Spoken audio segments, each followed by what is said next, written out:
BBI ভাটা দিহালী সমষ্টিৰ অন্তৰ্গত যোনটো বিবিআই নামৰ ভাটা আছে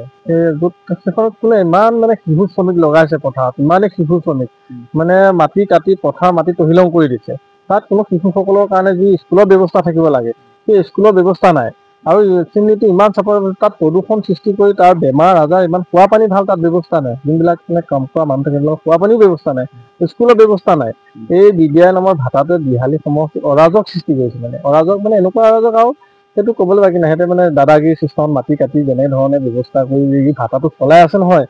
আপোনালোকে নিশ্চয় গৈছে চাগে দেখিব কৃষিভূমি পথাৰটো আপোনালোকে নিশ্চয় দেখিছে যদি পথাৰ ধান কাটি নৰা হৈ আছে তাৰ নৰাবিলাক অঁতৰাই গোটেই মাটি কাটি আনি বিবিআই নামৰ যোনটো ভাটা সেই ভাটাৰ কামত ব্যৱহাৰ কৰিছে মানে দিহালীখন ধ্বংস কৰা হল ঠেলি লৈ গৈছে বিবিআই নামৰ ভাটাটোৱে এতিয়া আপোনালোকৰ সংগঠনে কি বিচাৰে আমি দাবী জনাইছো অতি শীঘ্ৰে প্ৰশাসনে এইটো ব্যৱস্থা গ্ৰহণ কৰি এইখিনি অতি অনতিপলমে বন্ধ কৰিব লাগে